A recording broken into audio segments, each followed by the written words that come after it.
Hello friends, எல்லோருக்கும் வணக்கம். புன்னகை பூக்கட்டும் சேனலுக்கு உங்களை அன்புடன் வரவேற்கிறேன். இப்போ நாங்கள் வேளாங்கண்ணி சர்ச்சுக்கு தான் வந்திருக்கோம். இப்போ நாங்கள் பேராலயத்தோட இடது பக்கத்தில் இருக்கக்கூடிய ஒரு சின்ன சிற்றாலயத்தில் தான் நாங்கள் நின்றுட்டுருக்கோம். இந்த சிற்றாலயம் இருக்கிற இடத்துல தான் மாதா ஒரு ஏழை சிறுவனுக்கு காட்சி அளித்த இடம். அதே திருவுருவத்தை தான் இது பதிச்சு இந்த சிற்றாலயம் அமைக்கப்பட்டிருக்குது. ரொம்பவே பார்ப்பதற்கு அழகாக இந்த சிற்றாலயம் அமைக்கப்பட்டிருக்கு.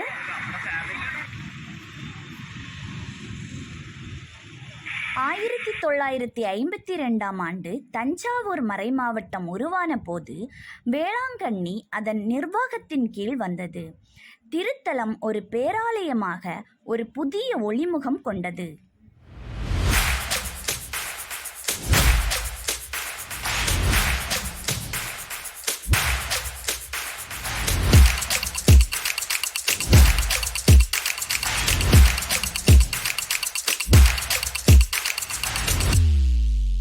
மனித மனங்களை சுத்திகரிக்கும் அன்னை மரியாளின் ஆன்ம பீடம் இது. அண்டி வந்தோருக்கு அள்ளி வழங்கும் அட்சய பாத்திரம். காலம் மனித குலத்தை புனிதப்படுத்தும் ஒரு வரலாற்று திருத்தலம். வேளாங்கண்ணி திருத்தலம் அழகின் திறனோடும் ஆன்மீக மரபோடும் எழுந்தருளி இருக்கிறது.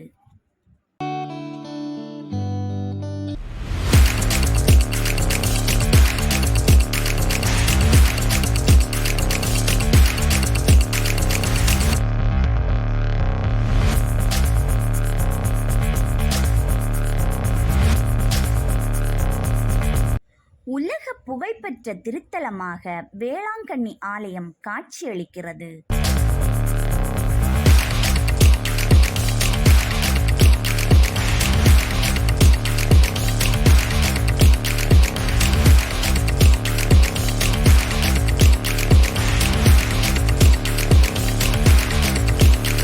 அன்னையின் அழகிய திருவுருவம் இது.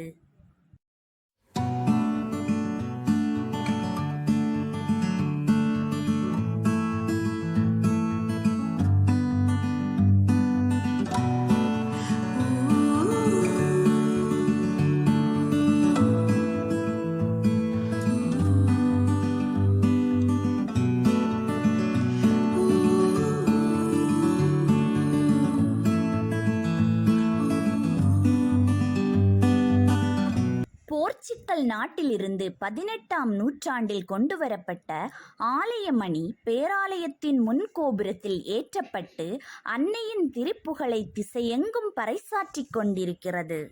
அன்று போர்ச்சுகீசிய மாலுமிகள் புதிய ஏற்பாட்டு நிகழ்வின் ஓவியங்கள் நிறைந்த பீங்கான் ஓடுகளை டச்சு நாட்டிலிருந்து கொண்டு வந்து அன்னையின் பீடத்தை அலங்கரித்தனர்.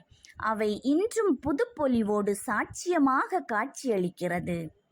திருப்பீடத்தின் தலைப்பகுதியில் கானாவூர் திருமணத்தில் இயேசுவின் முதல் புதுமை அரங்கேற்றுவதற்கு அன்னை பரிந்துரைத்த நிகழ்வு, குழந்தை இயேசுவை சிமியோன் கைகளில் ஏந்தி காணிக்கையாக ஒப்பு கொடுத்த நிகழ்வு, இயேசு உயிர்ப்பதற்கு பின் சீடர்களோடு பரிசுத்த ஆவியை பெற்றுக்கொண்ட நிகழ்வு, விண்ணுலக மண்ணுலக அரசியாக முடிசூட்டப்பட்ட நிகழ்வு என அன்னையின் 4 பெரும் முக்கிய நிகழ்வுகள் ஓவியங்களாக மிளர்ந்து கொண்டிருக்கிறது.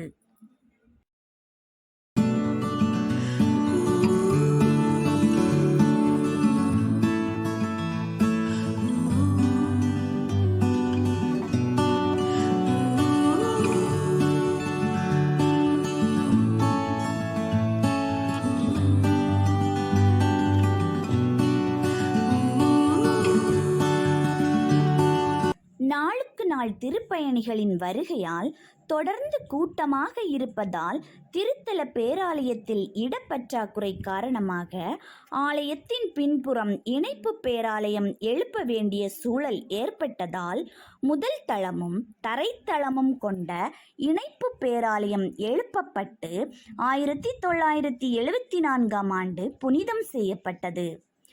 பெரும்பாலான திருவழிபாடுகளும் திருப்பலிகளும் இந்த இணைப்பு பேராலயத்தில்தான் நடைபெறுகிறது. கடந்த 2020ஆம் ஆண்டில் இணைப்பு பேராலயத்தின் 2 கோவில்களும் புதிதாக உள்கட்டமைப்பு செய்து புது வடிவம் பெற்றன. இது பேராலய மேற்கோவிலின் எழில்மிகு தோற்றம்.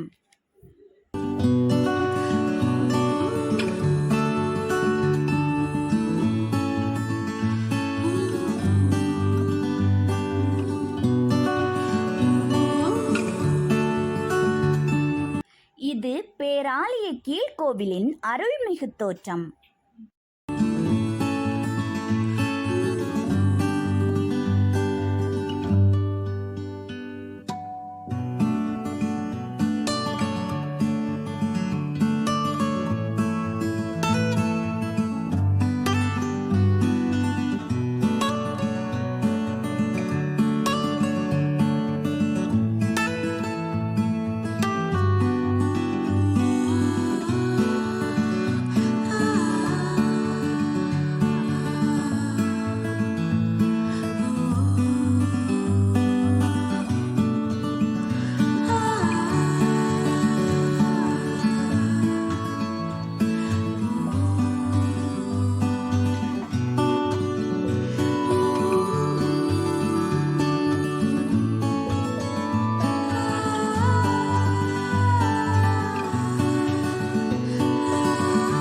இந்திய திருச்சபையின் வரலாற்றில் ஆண்டுதோறும் கோடிக்கணக்கான மக்கள் வந்து போகும் வரலாற்று திருத்தலம் வேளாங்கண்ணி மட்டும்தான்.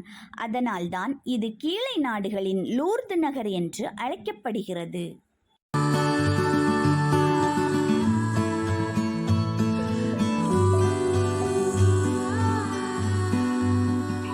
நான் நின்றுட்டு இருக்க இந்த சிற்றாலயம் இயேசு நமது பாவங்களுக்காக சிலுவையை சுமந்த ஒரு திருவுருவம் அமையப்பெற்ற ஒரு சிற்றாலயம் தான் இது.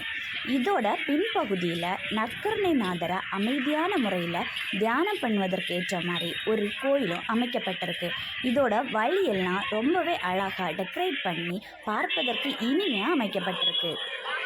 எந்த ஒரு வெளி தொந்தரவுகளும் இல்லாமல் அமைதியான முறையில் ப்ரேயர் பண்ணணும்னு நினைக்கிறவங்க இந்த நற்கருணை சிற்றாலயத்திலிருந்து அமைதியான முறையில் அருமையான தியானம் பண்ணுவதற்கு ஏற்ற இடமாக இந்த சிற்றாலயம் வந்து அமைஞ்சிருக்கு.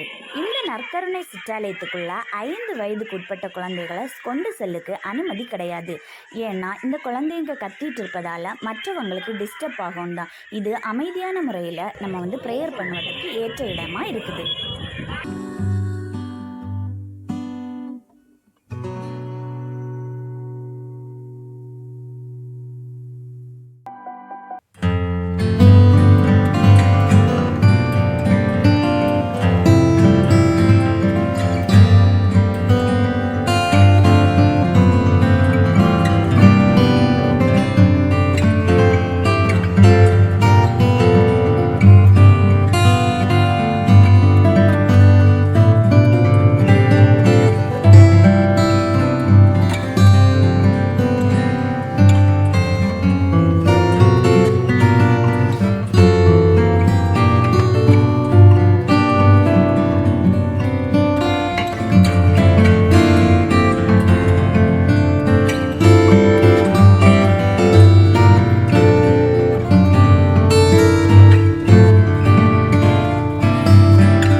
இருப்பது வேளாங்கண்ணியில் மட்டும்தான்.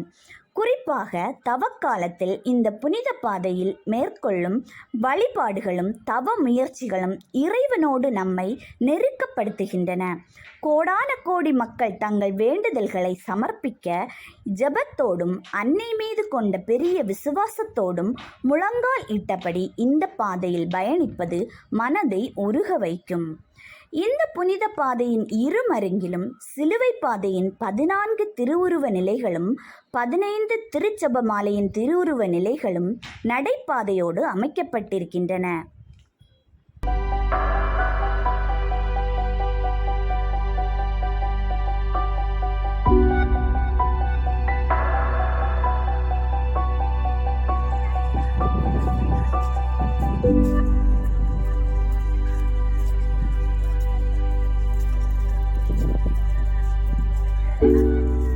திருத்தலத்தில் பிரத்யேகமாக பாவ மன்னிப்பு கூடம் அமைக்கப்பட்டு 6 மொழிகளில் பாவ மன்னிப்பு கொடுக்கப்படுகிறது.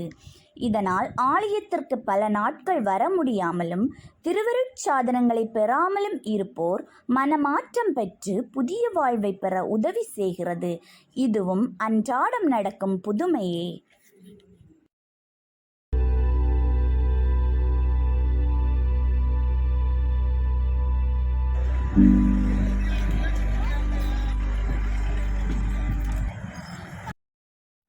அன்னையிடம் வேண்டுதல்கள் வைத்து பெற்ற நன்மைகளுக்கு நன்றி சொல்லும் நற்சான்றுகளின் சாட்சி கூடாரம்தான் திருத்தலத்தின் அருங்காட்சியகம். உடல் நலம் பெற்றோர், உறவு நலம் பெற்றோர், பொருள் நலம் பெற்றோர், கல்வி நலம் பெற்றோர் அத்தனை பேரும் அன்னையின் அருளால் தான் இந்த நன்மைகளை பெற்றோம் என்று நன்றி கூறியே சாட்சியத்தை தெரிவித்திருக்கும் நன்றி அடையாளங்களின் கூட்டறிக்கைதான் இந்த அருங்காட்சியகம்.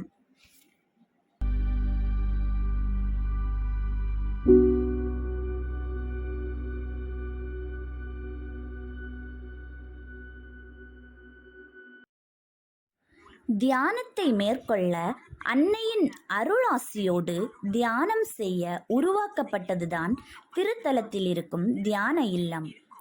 ஆரோக்கியமான உணவு, தங்கும் அறைகள், வழிபாட்டு அரங்கம் என எல்லா வசதிகளும் நிறைந்த இந்த தியான இல்லத்திற்கு தமிழகத்தில் இருந்தும் இந்தியாவின் பல்வேறு மாநிலங்களிலிருந்தும் தனியாகவும் குழுவாகவும் வந்து தியானம் செய்து தங்களது அருள் வாழ்விற்கு அர்த்தம் சேர்க்கிறார்கள்.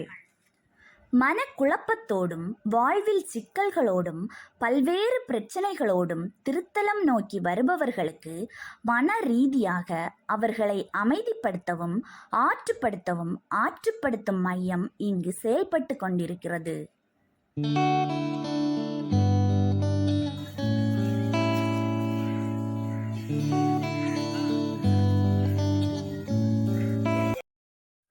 அன்னை மரியாளின் புகழை எடுத்துரைக்கும் வண்ணம் திருமறை கருத்துக்கள் நிறைந்த புகைப்படங்கள், புனிதர்களின் வாழ்க்கை வரலாற்று படங்கள், சிறுவர்களுக்கான மறைக்கல்வி ஒளி காட்சிகள் என கலைவழி இறை உணர்வை பெற அதிநவீன தொழில்நுட்பத்துடன் கூடிய ஸ்டெல்லா மேரிஸ் காட்சியகம் புதிதாக கட்டப்பட்டுள்ளது.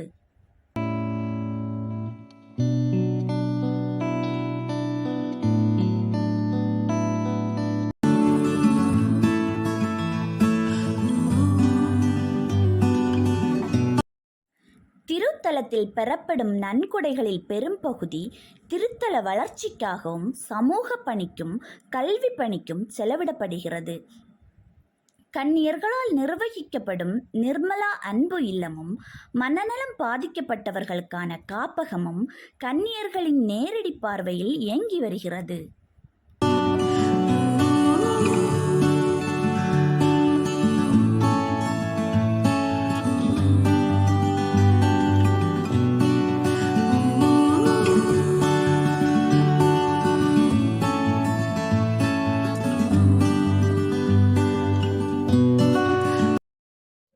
ஆன்மீக புத்தகங்களுக்கென அன்னை புத்தக நிலையமும் அமைக்கப்பட்டிருக்கிறது.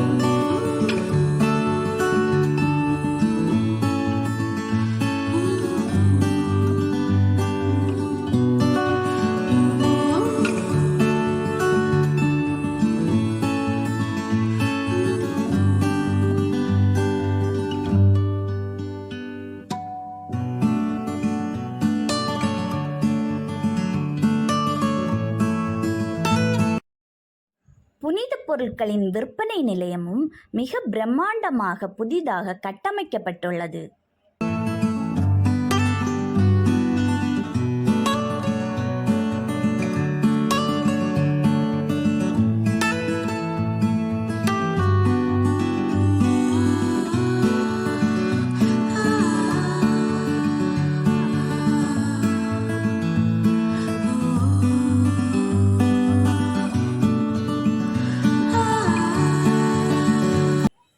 ஆண்டுதோறும் நடைபெறும் அன்னையின் திருக்கொடியேற்றம் கோலாகலமாகவும் ஆன்மீகமாகவும் சிறப்பாக நடைபெறுகிறது.